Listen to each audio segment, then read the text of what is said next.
Did anybody grow up in Kansas here? Grew up in Kansas? Kansas? So everything I know about Kansas, I learned from Little House on the Prairie TV show. And I learned that there's a tradition in Kansas that there's a rope that's often tied from the barn to the cellar door. Is that right? Kansas people? The first service Kansas people said I was right about that. A rope tied from the barn to the cellar door. Because when the storms come, when a blizzard comes, nothing can be heard, nothing can be seen.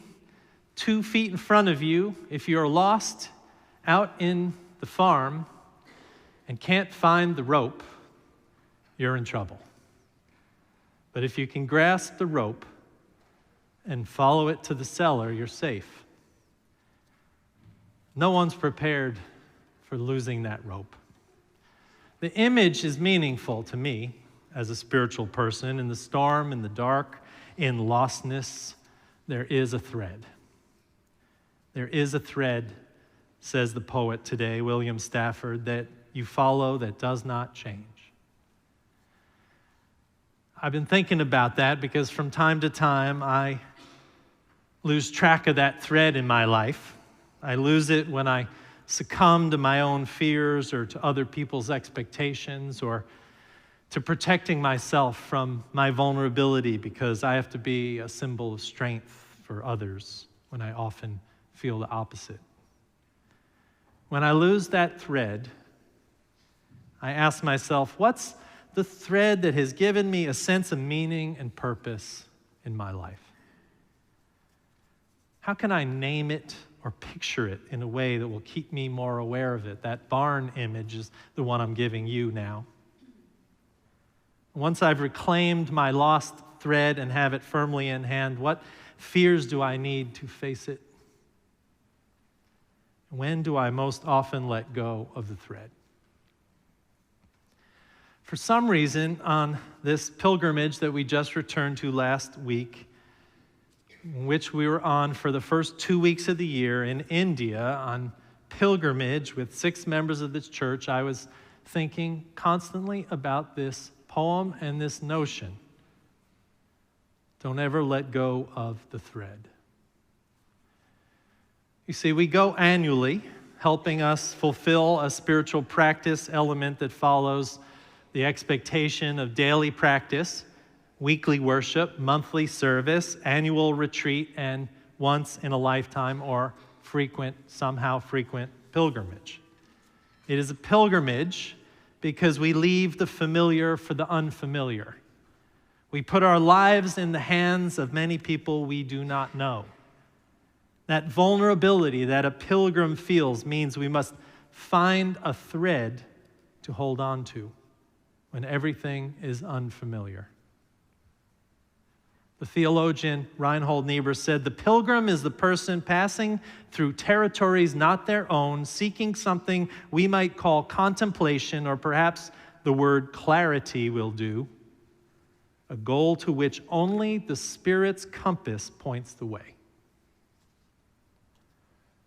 See, the pilgrim opens to the unknown road, to story and nourishment and vulnerability, and seeks the threads that are already there, part of life to hold on to. And that is what we experience when we go. For us, pilgrimage is twofold. We go to learn about a different Unitarianism practiced in churches and homes by people who are the result of 5 generations of familial Unitarianism. And we go to lift up a partnership that we have with an orphanage that we as a church sponsor, which is run by the Unitarians of Northeast India.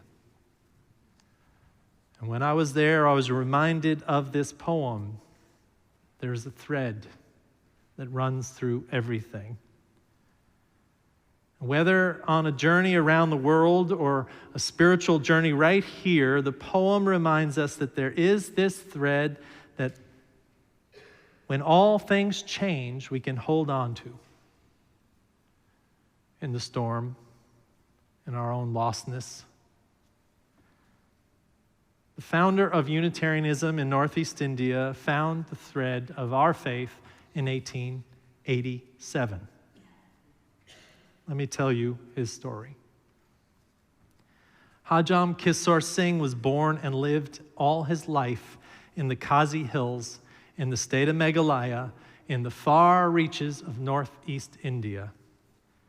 The Kazi people are a tribe that came to India from Southeast Asia, had their own non-Hindu tribal religion that dealt in shamanic practices, the dealings of good and evil and ancestor spirits. Until about 25 years before Kishore's birth, the Kazi language had no script. In that time, in the mid-1800s, Welsh Calvinist Methodist missionaries created the first Kazi text when they produced a Kazi translation of the Bible. They opened the first Kazi schools, printed primers, books of grammar, and spread Christianity in Meghalaya to the point where now it's 80% of the population of Meghalaya is Christian and only 20% is non-Christian, different than most of India. At age 15, Kishore Singh converted to the Reformed faith of the Welsh missionaries. By the time he was a college-age student, he was known as a good student, especially in religion. At that time, he described himself as a questioning member of the Methodist Church, doubting Orthodox Christianity. Does that sound familiar to anybody sitting in this place? Singh thought that the Welsh missionaries had done away with the fear of demons in the tribal religion, only to replace it with the fear of hell. He deplored their hostility to other Christians as unchristian.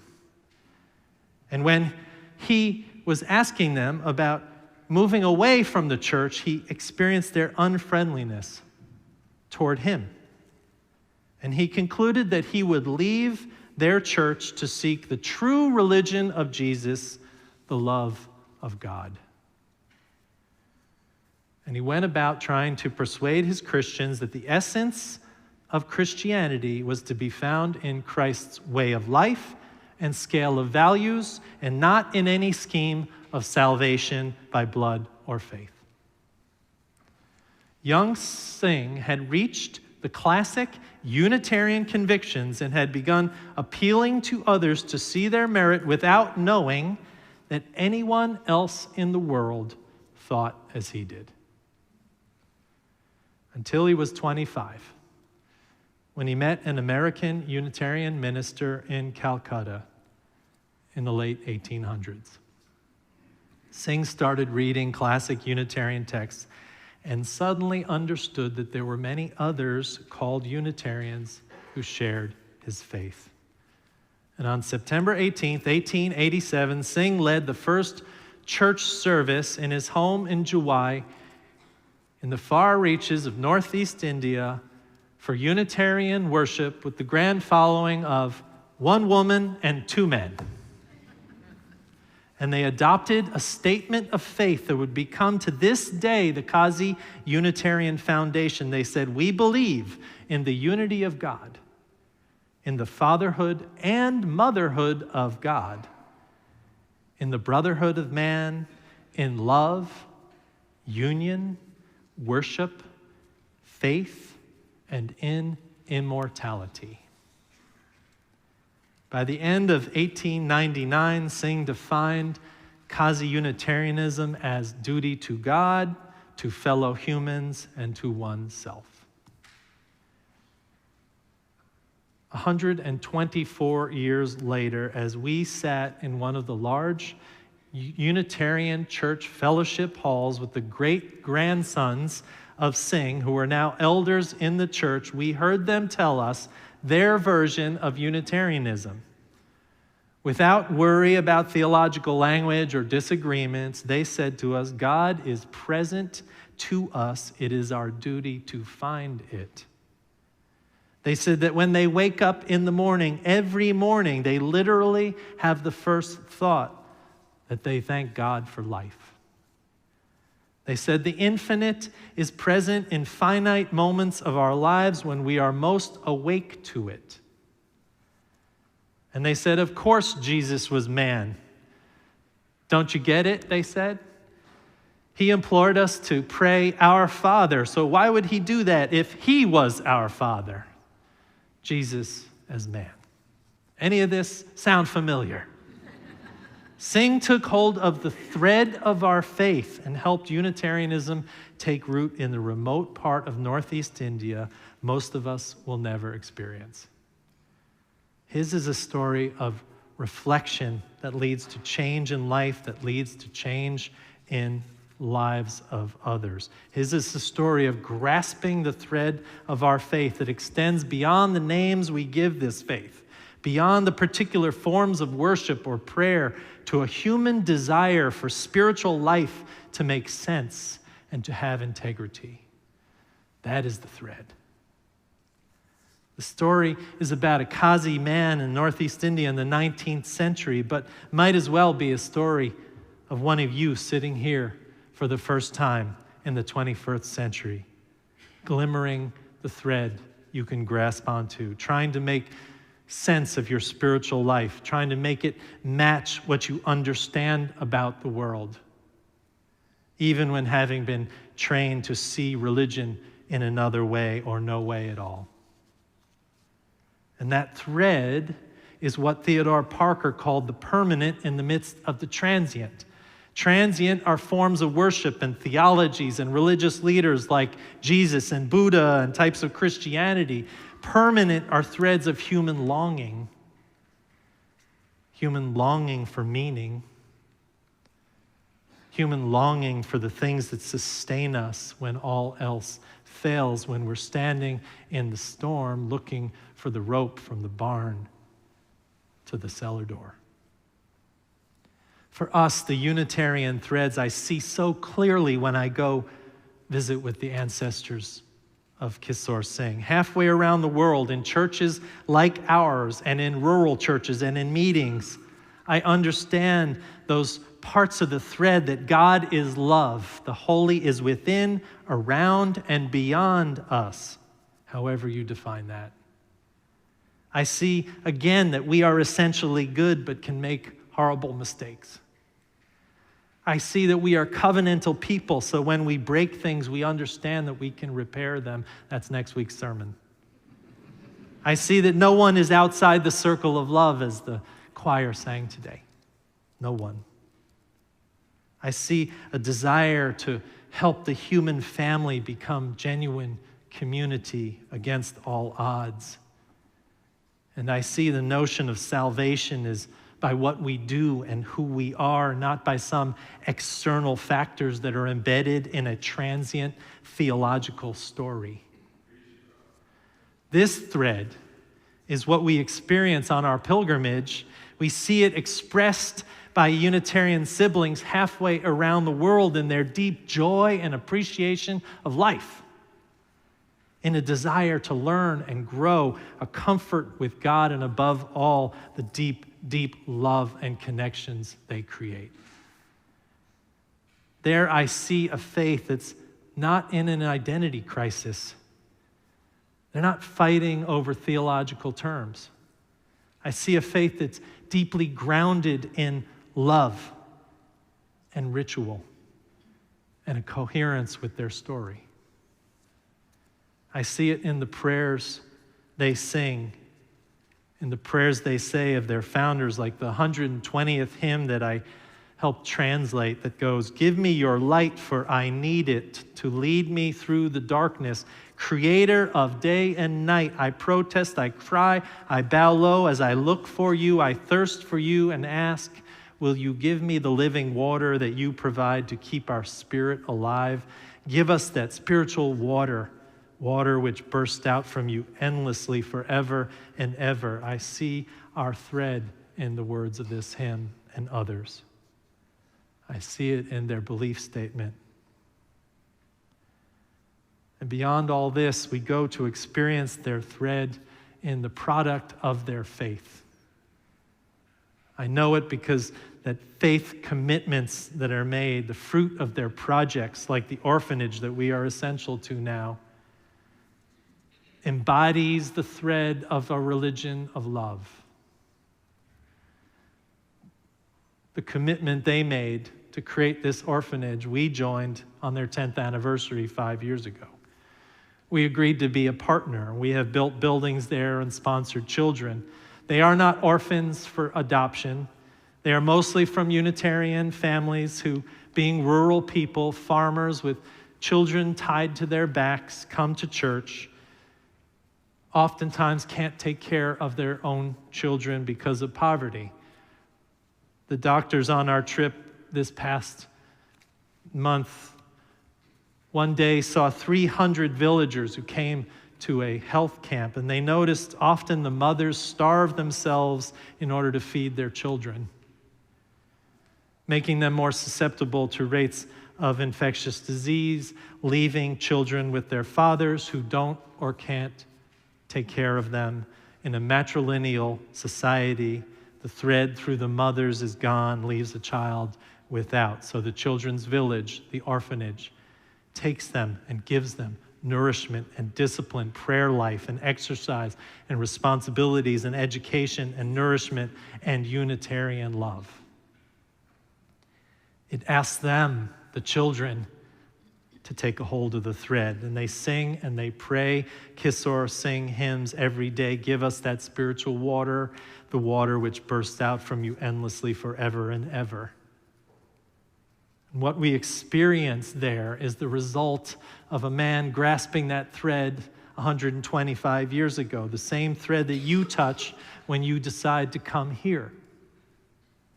The same one Kiss or Sing touched, the same one that the people of Dallas in 1899 grasped when they called this a church that should be a church of the religion of love for Dallas. Permanent commitments that live on that thread, a religion of love that is rational and spiritual and kind and does not shy away from making justice to do the right thing for people. All these things happen because we are reflective. Remember, pause, discern, reflect. None of this ever happened because people didn't reflect. That's the tie to the sermon series. Sorry, that's all I got. But holding this thread of our faith leads to real things. It leads us back to love that is holy. And I've gone to Northeast India now 3 times in 5 years. I have seen some of the children grow up in the orphanage. I know that they have a lot of loss, that they've had to rebuild their families out of the kind staff and the other children who they live with. We go there for a week to live with them, to be loved by them, to love them back, because that is our faith embodied. We don't go to fix anything or do charity. We go to partner in being present.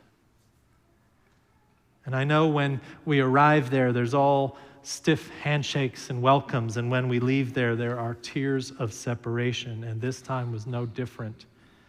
On our departure day, after a week of crafts and meals and hours of monkey in the middle and hikes and picnics and being together and children climbing on us and teaching us Kazi language and all the kinds of things that happen when you spend hours and hours with children who need love. At the end, the children stood up and gave speeches in front of all the staff and us and all the other children, and in tears, they spoke of their love for us, children. And we returned the same love. When we were getting into the cars to leave, I asked, "Where is Balari?" I have known her since she was 13. Now she's 18. The day we spent on a long picnic, I spent it with her, walking through the rice paddies and talking. I asked her on those walks if her mother was alive, and she said no, her mother died of TB. And I said, did she have aunties, knowing that only the women really care for the children? She said no, her aunties all died from TB. And I asked her if she had a father, and she said no, he had died. And I asked her if she had uncles, and she said some distant ones, and I guess they didn't care too much for her. And I turned to her as we walked up to the picnic, and I said, this is your family, pointing to the sprawl of children and staff having a picnic by a mountain and a rice paddy. And the day we left, I asked, where is Balari? All the children were there saying goodbye to us. And I guessed that it was difficult for her to say goodbye. I remembered the last time we were there that she struggled with it, so I decided it's okay for her to protect herself from the pain of yet another separation. And then just before I got into the car, Balari appeared and gave me a big, long hug. More tears. Love.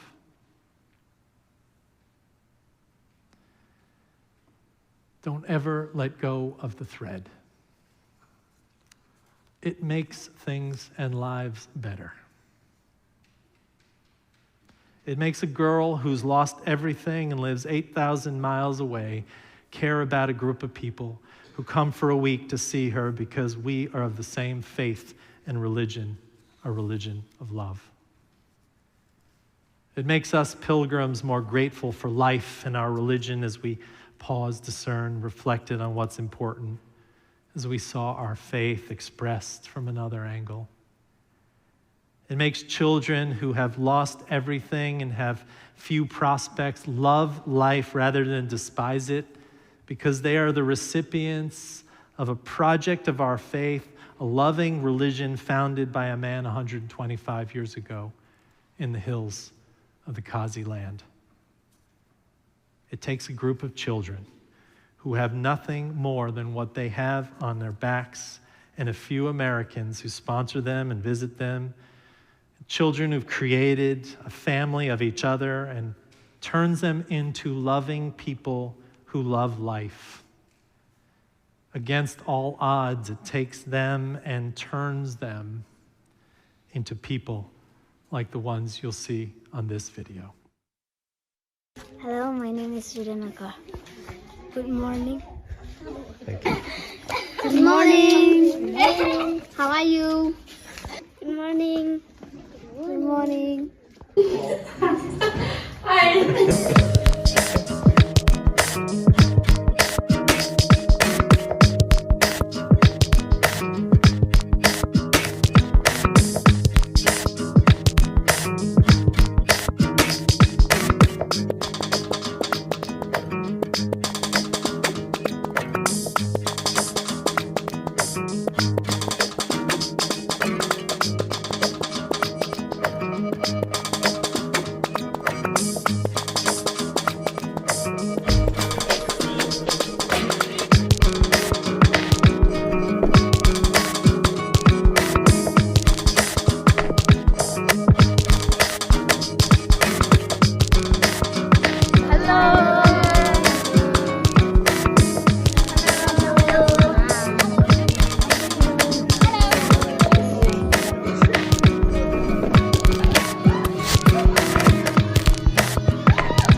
And that is the way it is, friends.